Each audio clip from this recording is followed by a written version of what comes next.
Добър ден! Правиме днеска клипчето с така популярните ротации. Много въпроси по ротациите. Как правя аз ротацията?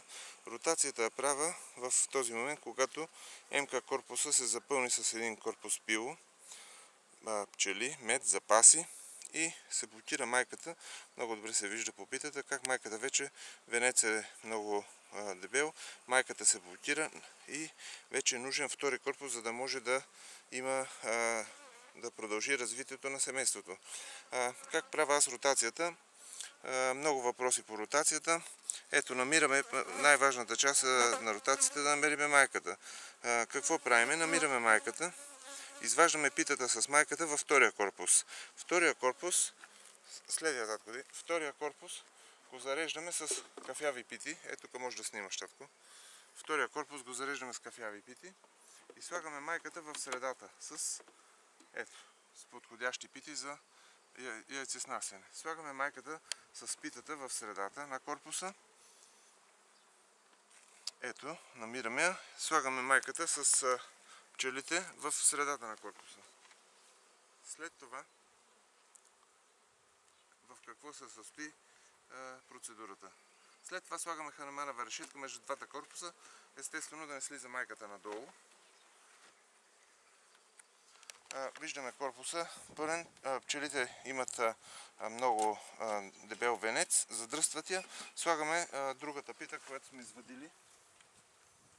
Слагаме една пита, която е, да попълни корпус, и слагаме ханемановата решетка. Сега, следващата стъпка е това. В момента при нас зацъфтява ябълката, черешата е в своята силна фаза. Времето е подходящо вече за бурно развитие на семействата. Слагаме ханемановата решетка и в това се състои първото разместване на пчели.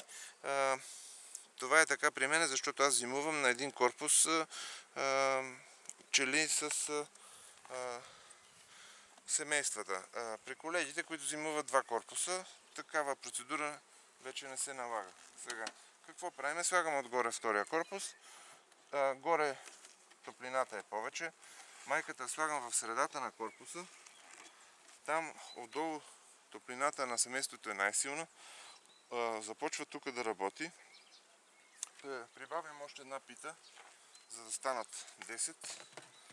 И оставяме 10 дни на спокойствие. Какво правим след 10-я ден? Прословутите ротации, за които много хора се интересуват, какво правя аз? След усвояване на втория корпус, след 10 дни, долу пилото е почти изцяло запечатано, храна има достатъчно, майката снася достатъчно. След усвояване на втория корпус и ако още няма достатъчно хубав градеж, намираме във втория корпус майката и я пускаме отпред през входа в първия корпус. Това е моята ротация, без да върта корпусите, за по-добра лекота на работа. В този момент, в който пускаме долу майката, долу пилото се излюпило, медовите запаси са качени за изхранване във втория корпус или наредени по питите.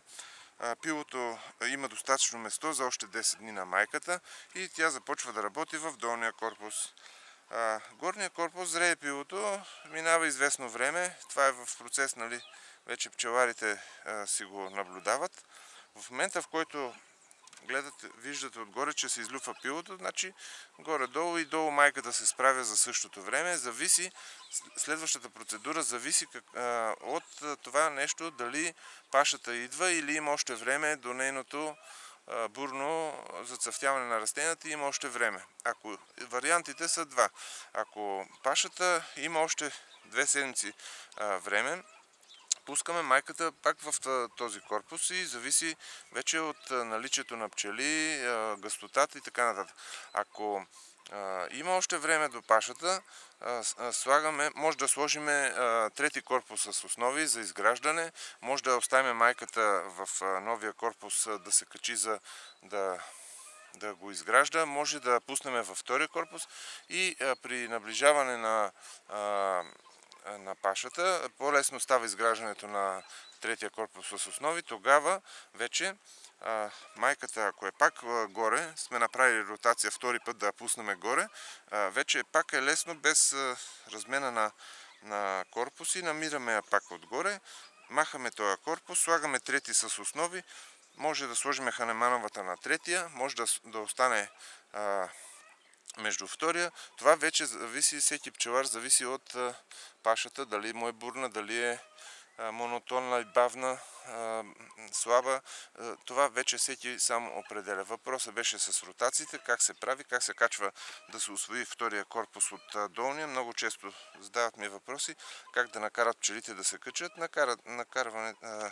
Пчелите лесно се качват горе след слагане на една рамка с пил, с 2, с 3 може да се сложи, може отдолу да се сложат основи, зависи кой как има паша и развитие на семействата. При мен няма градеж и затова слагам два корпуса само с изградени пити и оставям да работи до идване на оптимални условия за развитие на пчелните семейства. Разширяваме с цел корпус, не е малко пространството и имам налични изградени пити. Развитието на този етап в този МК корпус. Започваме развитие на втори корпус. При мен е доста студено времето. Днес на Цветница. Това е поздрав за всички начинаещи пчелари, които още не са уточнили своята тактика и стратегия за работа с МК корпуси.